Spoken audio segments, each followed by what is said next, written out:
Halo teman-teman semua, balik lagi di channel kesayangan kita, Felix Sport. Nah nih di minggu ini nih apa kabar semuanya ya? Semoga sehat selalu, bahagia selalu dan dilancarkan semua urusannya. Nah kali ini kita akan membahas sebuah konten yang cukup bikin kita penasaran ya guys ya. Kita akan bahas seseorang yang lagi booming dan selalu booming kayaknya dari dulu ya guys ya. Siapa nih yang nggak tahu nih? Om Deddy Corbuzier. Nah kita kali ini akan membahas 10 fakta unik tentang Om Deddy Corbuzier, oke? Yang pertama, berasal dari latar belakang keluarga yang sederhana. Tak banyak yang tahu kalau pemilik nama lengkap Deodatus Andreas Deddy Cahyadi Sunjono ini berasal dari latar belakang keluarga keturunan Tionghoa yang sederhana ya guys ya. Jadi bukan orang kaya tajir melintir. Ayah Deddy yang bernama Omar Sonjoyo merantau dari Banyuwangi ke Jakarta dan sempat bekerja sebagai supir angkot. Untuk mendukung perekonomian keluarga, sang ibu yang bernama Heniwati juga bekerja sebagai penjahit rumahan. Keterbatasan ekonomi tersebut membuatnya harus rela berbagi semangkok bakso dengan dua saudara kandungnya semasa kecil.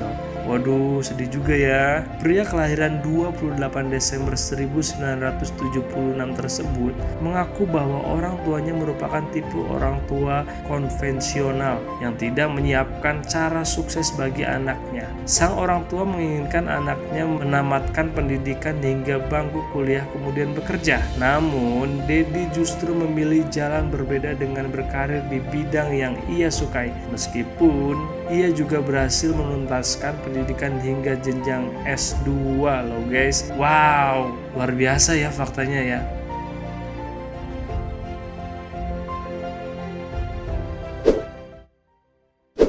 Yang kedua, pernah 2 kali tidak naik kelas. Pengalaman 2 kali tidak naik kelas yang dialami Deddy bukan hanya terjadi karena dirinya terlalu fokus berlatih sulap. Di sisi lain, Deddy juga kesulitan belajar karena mengidap disleksia. Disleksia merupakan gangguan belajar anak yang terjadi akibat gangguan saraf batang otak. Kelainan tersebut membuat pengidap disleksia akan mengalami kesulitan membaca, menulis, dan memproses kemampuan berbahasa lainnya. Keterbatasan pengetahuan tentang disleksia membuat masalah itu tidak ditangani dengan baik semasa kecil Deddy atau Om Deddy Corbuzier ya. Hingga saat ini, gejala disleksia yang terbilang unik membatasi Deddy dalam beraktivitas. Deddy selalu kesulitan menghafal nama orang, tidak bisa menghafal rute, dan tidak dapat menghafal tulisan apapun. Namun, keterbatasan tersebut tidak membuat Deddy menyerah begitu saja. Sebaliknya, Deddy tidak hanya dikenal sebagai pesulap papan atas, melainkan juga menjadi pembaca acara populer di tanah air ya. Tahu lah ya, Om Deddy kan di mana-mana ada di TV ABCD itu selalu hadir dengan segala pesona dan wibawanya. Wih, ngeri-ngeri.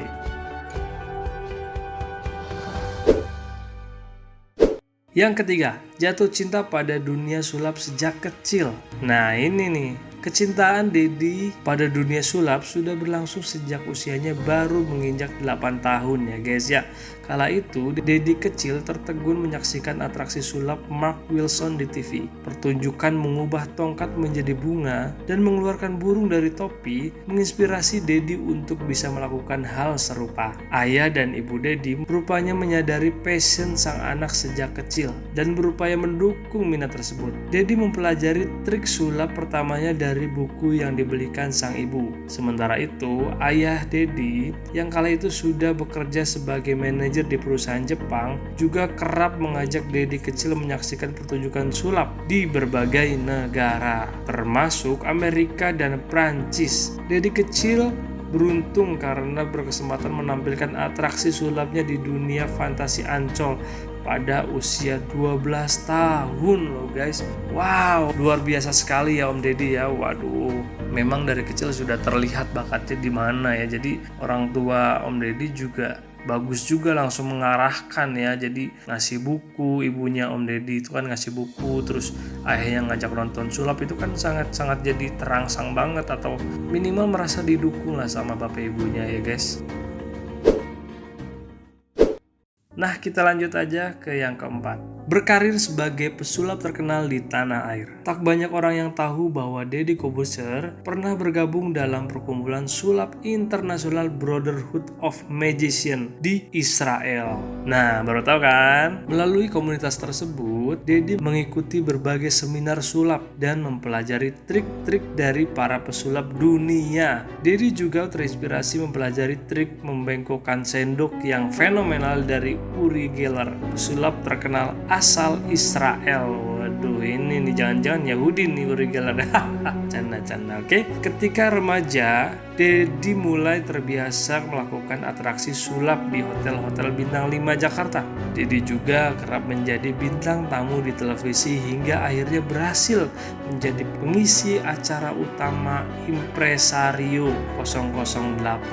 Nah, masih inget nggak tuh? Pada masa awal kemunculannya di TV, Deddy Corbuzier dikenal karena gaya rambutnya dan make up yang khas serta aksi membengkokkan sendok yang belum pernah ditampilkan pesulap lainnya. Sejak menjadi pengisi acara utama di TV, karir Deddy di dunia sulap semakin melejit. Pria yang menekuni aliran sulap metalis ini pernah melakukan beberapa atraksi sulap yang dahsyat, seperti menebak headline surat kabar yang akan terbit pada tahun 2004, menebak juara Piala Eropa 2008, mengendarai mobil keliling Jakarta dengan mata tertutup hingga menempuh rute 76,6 km loh guys. Wah, ngeri banget ya. Luar biasa sekali kan Om Deddy kan.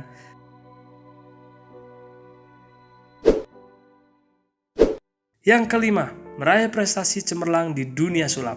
Kiprah Om Deddy Corbuzier di dunia sulap tak hanya sebatas melakukan aksi-aksi yang sulit diterima oleh nalar. Lebih dari itu, Deddy juga telah meraih banyak prestasi di tingkat dunia loh guys. Mendapatkan penghargaan Merlin Award untuk kategori World Best Metallist tahun 2010-2011. Wow, luar biasa sekali ya guys ya. Penghargaan tersebut merupakan bentuk pengakuan bahwa Deddy merupakan salah satu pesulap terbaik di dunia ini. Wes. Perjalanan karir Deddy di dunia sulap turut menginspirasi pesulap-pesulap muda seperti Demian Aditya, Oge Artemus.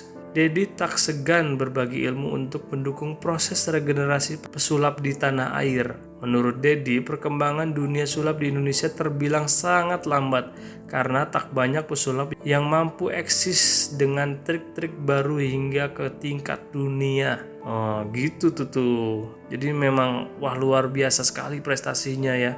Pernah dinobatkan sebagai pesulap metalis terhebat di dunia nih guys ya tahun 2010-2011. Ada yang baru tahu kan?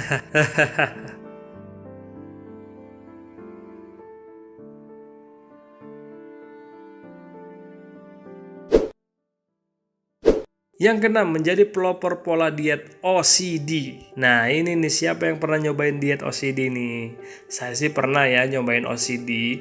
Enak sih, jadi cuman kayak puasa gitu. Cuman ya porsinya itu kita juga harus kurangin ya guys ya. Deddy Corbuzier dikenal sebagai sosok bertubuh gemuk sejak awal karirnya di dunia entertainment Indonesia. Namun perlahan-lahan Deddy mulai bertransformasi hingga bentuk tubuhnya menjadi proporsional dan atletis pada tahun 2013.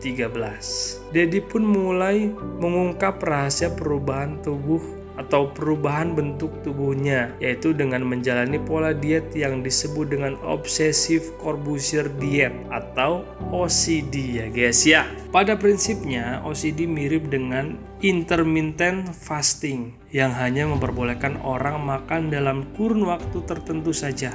OCD ala Deddy Corbuzier terdiri dari 3 jendela makan yang bebas kamu pilih, yaitu 4 jam, 6 jam, dan 8 jam. Kamu bebas menentukan sendiri jadwal buka puasamu bila menjalani OCD ini ya guys ya. Keteraturan pola makan tersebut terbukti membuat tubuh Deddy Corbuzier menjadi ideal dan sehat. Bahkan OCD berhasil menginspirasi banyak orang untuk menurunkan berat badan dan dengan cara yang aman dan tanpa efek samping, termasuk saya. Jadi kan dulu emang kita kenal agak badannya Om Deddy itu agak gempal gitu ya. Gendut sih enggak, kayak cuman agak cabi gitu. Tapi kan transformasinya bener-bener kelihatan banget ya. Jadi tirus juga, bukan hanya tirus tapi berotot juga, keren lah pokoknya ya, mantap. Yang ketujuh, memutuskan mundur dari dunia sulap. Waduh, kok bisa ini? Bagaimana ini ya?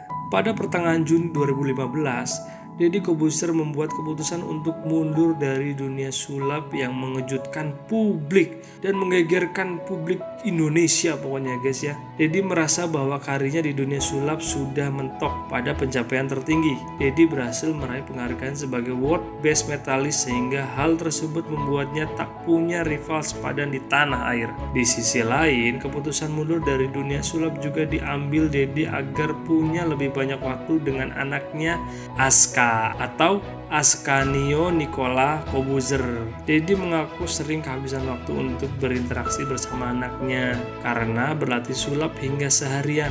Kini Deddy ingin mempunyai banyak waktu berkualitas bersama buah cintanya dengan sang mantan istri Kalina Oktarani. Nah itu ya guysnya alasan kenapa mundur dari dunia persulapan.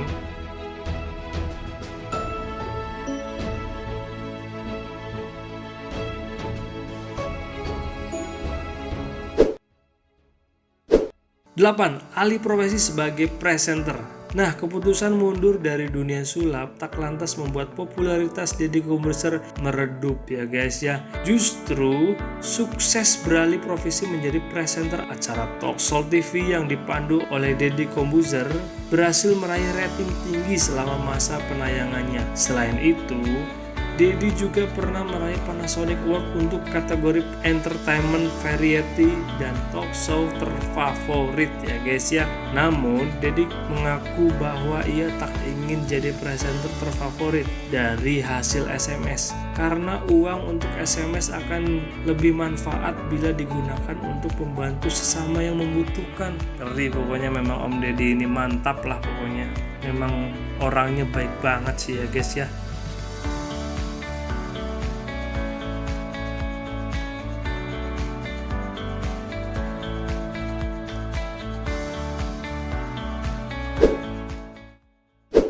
Oke, kita lanjut ke yang 9 ya guys ya. Menjadi mualaf sejak Juni 2019. Nah ini nih, kabar mengejutkan sempat datang dari Deddy Corbuzier pada pertengahan tahun 2019. Deddy memutuskan menjadi mualaf dengan mengucapkan 2 kalimat syahadat di Masjid Al-Bejaji Sleman pada tanggal 21 Juni 2019. Menurut Deddy, keputusan pribadinya untuk berpindah agama memang mendatangkan banyak komentar negatif dari netizen. Namun Deddy mantap dengan pilihannya karena sudah mempelajari agama Islam sejak 1 hingga 2 tahun sebelum memutuskan pindah agama ke Islam. Nah jadi bukan karena tiba-tiba pengen ya, tapi emang udah di-prepare dari lama gitu kan. Bahkan belajarnya udah 2 tahun sebelumnya tuh. Sebelum menjadi mualaf, Deddy memang akrab dengan beberapa tokoh agama Islam di tanah air seperti Ustadz Ahmad Wijayanto dan Gus Miftah. Melalui para sahabat tersebut, Deddy memahami bahwa ajaran-ajaran Islam bisa memberikan ketenangan dan mengurangi hal negatif di dalam dirinya. Nah itu ya, jadi perjalanan spiritual Om Deddy ya. Wah alhamdulillah sekarang udah menjadi masuk Islam kan, jadi muslim ya. Mantap ya guys ya.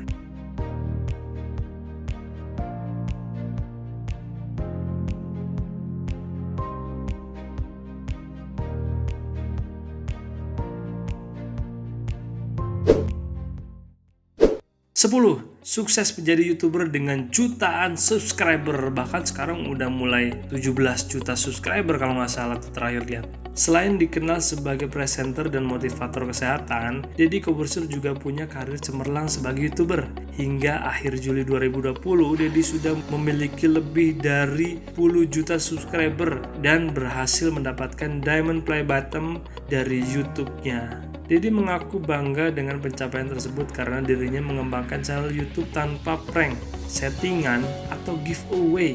Namun, Deddy tak memungkiri bahwa kesuksesannya menjadi sebuah YouTuber bukan cuma karena idealisme, melainkan juga karena mengikuti tren yang sedang digandrungi oleh masyarakat. Nah, gitu ya guys ya.